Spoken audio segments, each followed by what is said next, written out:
Jesus não é quem fundou o cristianismo. Essa pessoa se chama Paulo. Vamos falar sobre Paulo na próxima aula. Mas Jesus fundou uma nova religião que atraiu muitos seguidores. E então, como se chama essa nova religião? Naquela época, obviamente, não havia um nome para essa nova religião, mas hoje chamamos essa nova religião de gnosticismo. Jesus foi o fundador de uma religião chamada gnosticismo, não cristianismo, gnosticismo. Existe uma diferença. Então, o que é o gnosticismo? Se você olhar para a maioria das religiões, há 3 camadas principais. Existe uma camada secreta, que está disponível apenas para o fundador e seus seguidores mais próximos. Existe uma camada interna, certo? Uma camada interna que é o que ele ensina aos seus discípulos. E existe uma camada pública, uma camada externa, que é o que ele prega ao público. Certo? Você entende? Então, a maioria das religiões terá esse sistema de 3 camadas. Uma camada secreta, que são os ensinamentos secretos. Uma camada interna, que é o que os discípulos aprendem.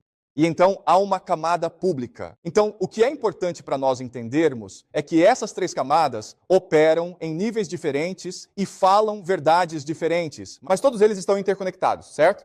Eles são coerentes e são um só. Então, Jesus era um gnóstico. O que isso significa? Vamos olhar para a camada externa. O que Jesus pregava era uma religião de compaixão, de perdão, de misericórdia, de igualitarismo. Então vamos olhar para Mateus, o Evangelho de Mateus. Isto é do Sermão da Montanha, certo? E é isso que ele diz: bem-aventurados os pobres de espírito, porque deles é o reino dos céus. As pessoas, neste mundo, quem tem valor não são os ricos, mas os pobres, porque Deus favorece eles. Se você é uma pessoa pobre, encontrará consolo e conforto nessa ideia. Você pode ser pobre, pode não conseguir comer o suficiente, mas Deus ama você mais do que a todos. Então é isso que Jesus ensina ao público. Mas então a pergunta é, por que isso seria verdade? Por que isso seria verdade? E então, para que isso faça sentido, precisamos entender a camada interna e secreta, que não nos é revelada em Mateus. Mas existe um evangelho secreto chamado Evangelho de Tomé, que descobrimos recentemente. Certo, ele só foi descoberto em 1945 numa cidade chamada Nag Hammadi. E esse evangelho não está na Bíblia, mas nos revela o que Jesus pensa. Então vamos ver o que ele diz. Há 2 coisas. Certo, há luz dentro de um homem de luz e ele ilumina todo o mundo. Se ele não brilha, ele é escuridão. Certo, o que isso significa? Pode significar muitas coisas. E como expliquei para você, é possível olhar para a citação a partir de 3 camadas diferentes. Na camada pública, há luz dentro de um homem de luz, e ele ilumina todo o mundo. Se ele não brilha, ele é escuridão. Na camada pública, isso significa que precisamos ser boas pessoas, certo? Deus favorece as pessoas que fazem o bem, que são generosas, que são compassivas, certo? Essa é a camada pública. Depois há uma camada interna, certo? A camada interna é, o que ele está dizendo aos seus discípulos é, se vocês querem me seguir, devem renunciar ao mundo. Se você é rico, renuncie à sua riqueza. Se você é pobre, renuncie aos seus filhos e à sua esposa e siga-me. Seja um exemplo para todos os outros. Mas também existe uma camada secreta, E vamos olhar para a camada secreta. A camada secreta é um conhecimento secreto sobre o mundo. Um entendimento secreto de como o mundo funciona. Que somente Jesus e seus seguidores mais próximos entendem e reconhecem. Isso é o que chamamos de gnosticismo. A ideia é a seguinte, basicamente segue as linhas de Platão, budismo e hinduísmo. No início, há um Deus chamado Mônada, ou o Um. Ele é perfeito, ele é eterno, imutável e ele é perfeito. O Deus de Platão. A Mônada cria díades pares que são perfeitos. Um deles se chama Sofia. E então, esses pares criam, com a permissão da Mônada, tríades, certo? E tudo isso é um mundo perfeito, porque a perfeição cria a perfeição. O problema é que um desses deuses, chamado Sofia, que representa o conhecimento, decide que pode ser como a Mônada. Lembre-se, o que torna a Mônada especial é que ela cria coisas novas a partir dos próprios pensamentos. As díades são forçadas a se unir entre si para criar coisas novas. Então Sofia quer criar algo por conta própria, sem a permissão de seu parceiro ou da Mônada. Mas quando ela faz isso, está desafiando as regras do universo e por isso cria um monstro, certo? Isto é, um monstro. E Sofia sente vergonha do que fez, certo? Ela pensa, meu Deus, isso foi um erro, isso foi uma tragédia. Então, o que ela faz é esconder esse monstro em uma realidade diferente, certo? Ela obscurece essa realidade. E esse monstro é ignorante em relação à verdadeira realidade. Então, o monstro não sabe, que ele é um monstro e ele acha que é um Deus. E ele se sente sozinho, então começa a criar o mundo, nós. Na Bíblia, o nome do monstro é Javé, e ele cria Adão e Eva e cria o mundo. E o mundo está completamente bagunçado, porque foi todo criado por um monstro. E é por isso que existe a origem do pecado, da corrupção e do mal neste mundo. Porque o nosso Deus é um monstro que desafia o verdadeiro Deus.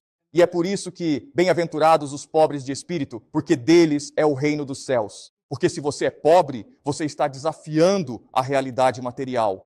Para vencer neste jogo criado por um monstro, você mesmo precisa se tornar um monstro. Portanto, os ricos, os poderosos, são pessoas más. Se você é pobre, você não participa dessa maldade e, portanto, você é abençoado por Deus. E é Deus quem vai redimir você e recompensá-lo no fim do mundo, certo? E quem é Jesus? Jesus é o filho, ou um filho da mônada que veio ao mundo para nos revelar essa verdade sobre o nosso mundo, certo? E é isso que ele diz. Há uma luz dentro do homem de luz e ele ilumina todo o mundo. Se ele não brilhar, ele é escuridão. Nossos corpos são maus. Por quê? Porque sentimos dor. Nós morremos. Um Deus perfeito não nos faria vivos, porque isso não faz sentido. Porque um Deus perfeito condenaria seus filhos ao sofrimento que sofremos todos os dias? Isso não faz sentido. Só um monstro faria isso. Mas mesmo que o monstro nos crie, ainda há uma centelha divina em nós que vem da mônada. E se reconhecermos isso e escolhermos uma vida de bondade, buscando o verdadeiro conhecimento, essa luz iluminará o mundo. Mas se não fizermos isso, então continuaremos a sofrer na escuridão, certo? E é isso que é o ensinamento secreto. Gente, em cada um de nós há uma centelha divina da mônada. E assim, podemos desafiar ou escapar desta realidade criada por um monstro. Mas você precisa reconhecer isso. E este é um ensinamento secreto de Jesus. Vamos olhar para mais uma citação do Evangelho de Tomé para realmente entender essa ideia. Quando fizerdes dos dois um só, e quando fizerdes o interior como o exterior, e o exterior como o interior, e o de cima como o de baixo, e quando fizerdes do macho e da fêmea um só e o mesmo, de modo que o macho não seja nem macho nem fêmea, e quando fizerdes olhos no lugar de um olho, então entrareis no reino. Ok? Como você pode escapar deste mundo? Você pode escapar deste mundo observando este mundo, tudo está interligado. Essas categorias, rico, pobre, masculino, feminino, são criadas pelas autoridades deste mundo que adoram um monstro. Devemos reconhecer a conexão ou a humanidade em cada um de nós. É por isso que é importante mostrar misericórdia, ser compassivo, porque estamos todos presos juntos. E é somente ao reconhecermos nossa humanidade comum que poderemos escapar deste mundo. Quando você molda seus olhos no lugar de um olho certo, quando você realmente enxerga, então você escapa. Você tem olhos e você acha que o que vê é verdade, mas não é verdade. É tudo uma mentira. Você precisa enxergar com sua alma, com a centelha divina que está em você, e então verá a verdade. Nessa religião, por que Jesus morreu?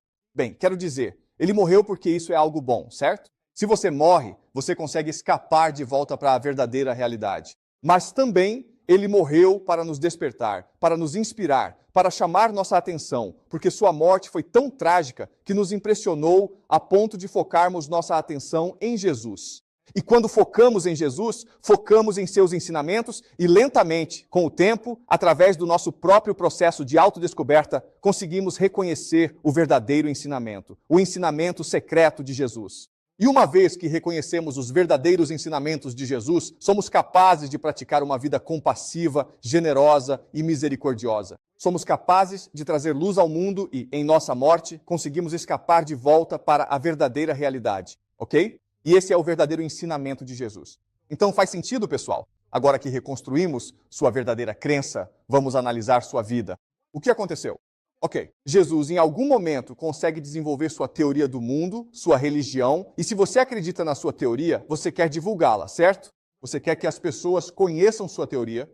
Então ele vai para Jerusalém, que é a capital religiosa dos judeus, ok? Se você quer que as pessoas lhe deem atenção e reconheçam que você está falando a verdade, você precisa ir a Jerusalém. O problema é o seguinte. Primeiro de tudo, os romanos estão em Jerusalém e eles querem matar profetas porque veem os profetas judeus como problemáticos. O segundo problema é que quando você vai a Jerusalém, está competindo com outras autoridades religiosas. ok? Agora você está ameaçando a autoridade dos saduceus, dos fariseus e dos essênios. Mas Jesus não tem protetores. Ele não tem, por exemplo, uma facção política poderosa que o proteja. Assim, os romanos viram uma oportunidade para dar uma lição aos judeus. Então, eles o prenderam e depois o crucificaram. Faz sentido? Mas depois que ele fez isso, o que eles não perceberam é que isso o transformaria em um herói. Porque neste momento, todos estão pensando em escatologia apocalíptica. Eles pensam que o mundo está acabando, que o Messias está chegando e ficam tão chocados com a morte de Jesus que começam a falar sobre ele, ok? Vamos fazer um exercício mental. Digamos que eu sou um rei e todos me odeiam. Todo mundo me odeia. Eu sou um rei, mas todos me odeiam e há 3 profetas que se manifestam contra mim, certo? O primeiro profeta, o profeta A, diz: eu sou filho de uma prostituta. Minha mãe era uma prostituta. O profeta B diz: eu matei meu irmão para tomar o trono. É isso que o profeta B diz. O profeta C diz: eu roubo do exército, certo? O dinheiro que deveria ir para o exército, eu roubo. Então, esses são 3 profetas que falam mal de mim. E o povo fica confuso sobre em quem acreditar. Quem eu devo seguir? Profeta A, profeta B ou profeta C, certo? Então, como você sabe quando alguém está falando a verdade? Bem, você sabe quando o rei mata alguém, certo? Isso faz sentido. Se eu matar o profeta B, isso significa que o profeta B deve estar falando a verdade. E então, vocês começarão a seguir os ensinamentos do profeta B. Então, nessa época, porque os romanos mataram Jesus, eles transformaram Jesus em um herói e agora as pessoas estão interessadas nos ensinamentos de Jesus. E é por isso que ele se tornou tão famoso. Certo? E também, se você pensar bem, o gnosticismo é realmente atraente para as pessoas. Faz muito sentido. Mas então vem a pergunta mais importante do cristianismo, que é a seguinte: se o próprio Jesus era gnóstico, se era isso que ele ensinava, que existe uma luz em nós e que devemos trabalhar constantemente para deixar o mundo, para iluminar o mundo com a nossa luz, como é que passamos daqui do gnosticismo para a Bíblia, para o cristianismo moderno, que nos ensina que Jesus veio ao mundo para nos redimir dos nossos pecados e que ele voltará para salvar o mundo? Como foi que passamos daqui para aqui? E essas são 2 concepções de mundo radicalmente diferentes. Na verdade, se Jesus estivesse vivo hoje e visse que o adoramos como Redentor, ele ficaria horrorizado com o que fazemos. Mas ao ver isso, ele ficaria horrorizado com o cristianismo. E é sobre isso que vamos discutir na próxima aula. O que mostrarei a vocês na próxima aula é o verdadeiro fundador do cristianismo. Quem desenvolveu essa religião não foi Jesus, mas sim Paulo, ok? Tudo bem? Portanto, o cristianismo, a religião que se baseia em Jesus, é muito diferente de Jesus e do que ele realmente ensinou.